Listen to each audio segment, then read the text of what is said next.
Welcome to the TAOUTDOORS and Fishing Show.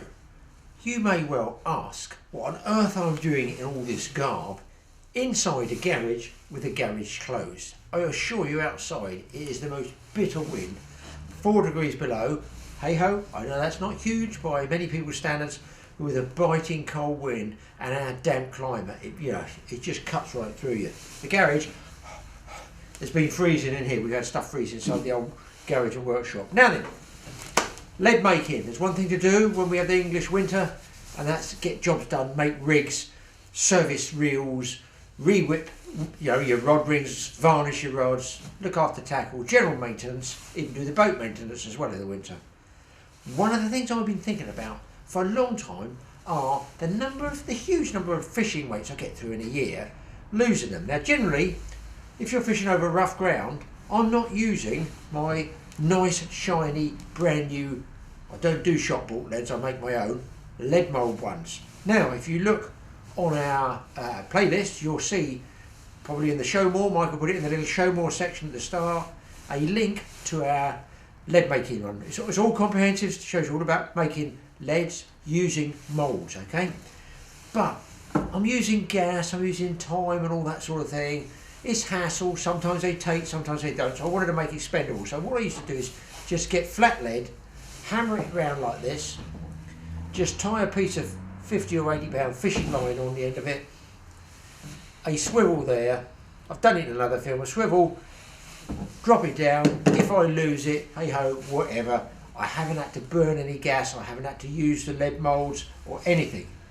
But of course, these are big leads, and there's my one's out the mould, these are boat leads, but when you're boat fishing, the line is straight up and down generally from the boat, so you sort of don't lose too much really, and if I do, sometimes these come out, sometimes they snag. However, when you go shore fishing, if you're long casting over sort of roughish ground, as you're bringing it in, if you don't come in fast enough, bang, you're snagged in, as they say, you lose the lot. Hook, line and sinker. So I was thinking about making a lead that will cast similar to that. Now that is way too big to cast, that's a boat lead about 1.5 to 2 pounds. But a similar situation of this, but I want to retain some shape with it. Now previously I made just a cylinder out of flat lead.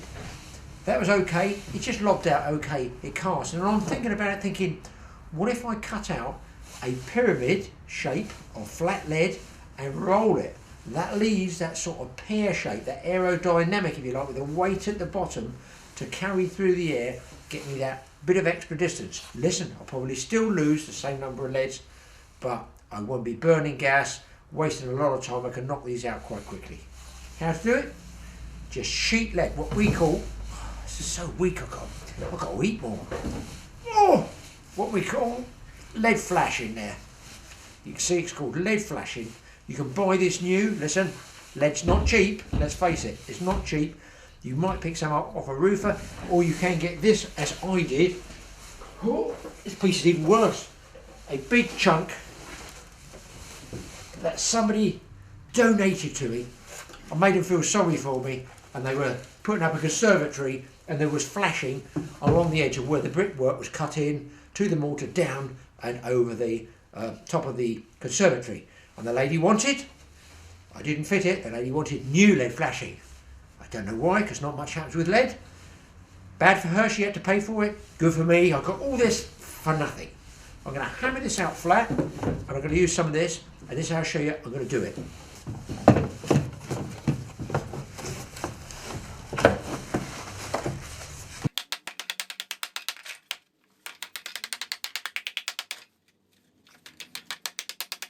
Okay, once you flatten the lead out, you can cut it of a couple of different ways really. You can use a bolster. This is a wide brick cutting one, it's the width of a brick, which in England is about 4 inches.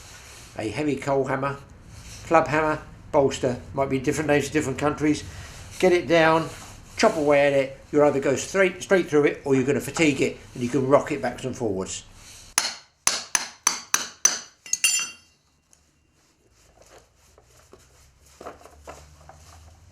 There we go, that was easy enough. Alternately, you can use a pair of these. Again, these are antique ones. I call them tin snips. That's what I was taught at school when we had metalwork. Different countries, different names. I call them tin snips, or as they're now going to be renamed and will make everybody furious in the DIY specialist clicky world. I'm going to show. These are my lead snips. There's no such thing as a tin snip. I think lead snips now. And this cuts really easily. Just use the throat, just there, the throat of it, and slightly bend it so you get a curve in it. You can work your way through. Dead easy. Watch. Absolutely easy. Now I've got a piece there that I could just from here roll into a circle. In fact, I'll do it just to show you. You can just start it on a roll. Just think of like a tube of toothpaste really. You've got to start that roll there. Get it nice and tight, crush it over and work away till you get it rolled right up. There we go. When we get to the end, the tag end, you can just tap that round like this. I've used no gas. All I've got to do then, thread a piece of fishing line through the middle, tie it up here with a swivel, and that's ready to cast. But how much does it weigh? Well, why don't I get the Wife's Kitchen scales, get one of my beach fishing leads that I know I'm going to be using, find 6 or 7 ounces, and then try and get the right amount of sheet lead to make the same casting weight. So I know it's not too light and it's not too heavy. Just like this. Okay, so this one here is what we call in the UK a grip lead. You can see it's got wire grips there. Happens to be a luminous one. You put your fishing line on the end here, and all the weight is down this. It's like a bomb, isn't it? Let's face it. Is down the end of this. It's like a missile. So there's the one I've rolled up. I can tell straight away. Obviously, I feel this one's heavier than that one, but is it? Let's get Wifey's scales here. Set them on 0. It's as near as, damn it, like this. My grip lead weighs 6 ounces. Hey ho, I'm surprised. It is a 6 ounce grip lead. I reckon this is 8. That is a tad over 8. Okay, so I now know that roll of lead is 2 ounces too heavy. So the way I'm going to do it is just peel this back. There. Get my tin snips down here. Now I've no idea what 2 ounces of lead looks like. I'm going to go here first. Okay, snip off what I figure is 2 ounces. Let's reset that there again. Back in. That is, well, that's surprising, it's still over. You'd think they were pretty close together, but they are not, in fact. So I'm going to unroll it a little bit more off. About there. I don't want to take too much off because this will be my measurement of this particular thickness of lead there, sheet lead. This will be my guide to making one. Still too much. Wow, that's surprising. It just needs that little bit there coming off. Right. I think that'd be very close.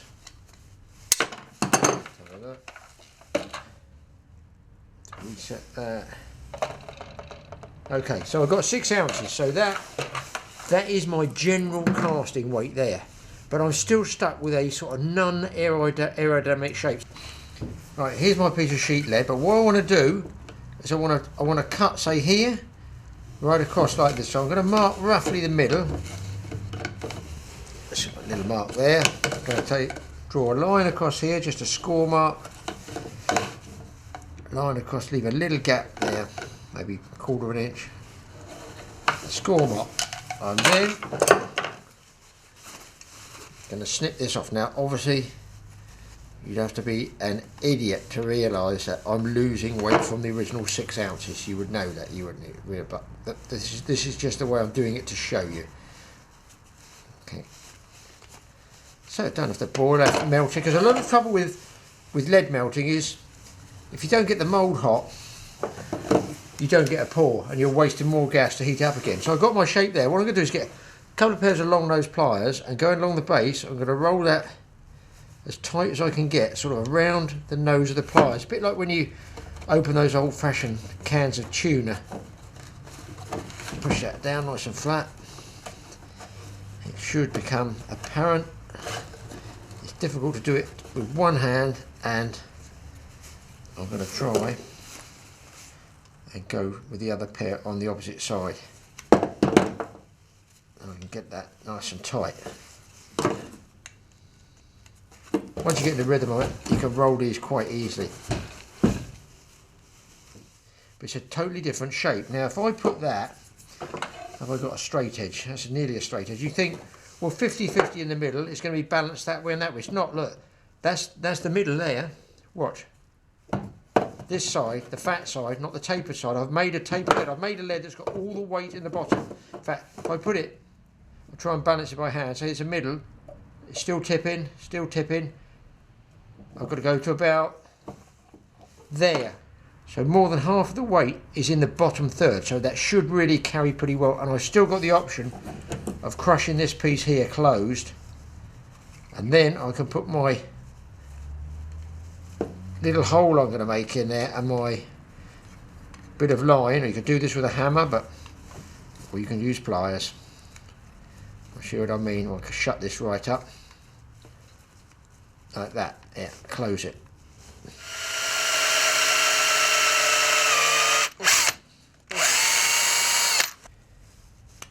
I'm going to be using a split ring from Keys, which I can roll into the hole I've drilled in the lead. Use these long nose pliers again, give you a good grip, saves you breaking your nails.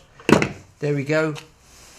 That's all set like that. And of course, when I get my rig, which will come with a clip of some description, let's say this is from my rig, there's my lead ready to cast out, it goes on the end, snap it shut, bingo, ready to cast out. An expendable lead that has all the weight down the bottom end and will get me more distance. How much more distance? From this, I'm going to put together my beach rod, beach reel, take it down the local park up the road, take my measure, and we'll see what we can throw this little chappie up to on a grass field. So there's that lead that I made in the garage. Down there is a post. It's on marking the edge of the cricket pitch. I'm up in my local park, and that's 100 yards. I already measured that out from here, the edge of the rugby marking. It's 100 yards. So general fishing conditions would be about, I'll be happy to put a bait out with 70 yards. So we'll see how far this goes, and bear in mind it's only a homemade lead.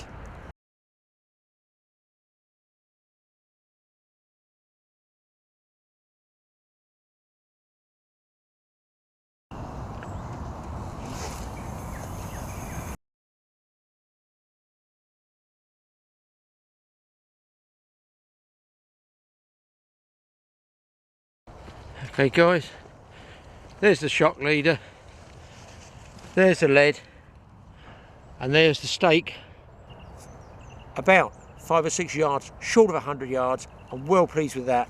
Just making that shape lead for what I would call an expendable or losable lead. I don't have to melt any lead with a gas and moulds and all that. Just flat lead sheet like this, but cut into a triangle, so when you roll it up, you keep all the weight down the bottom half there. Thanks for watching the Totally Awesome Fishing Show. Don't forget to watch out our Totally Awesome Outdoor Show, and please don't forget a free download of our new magazine, The Awesome Angler. Check out the website.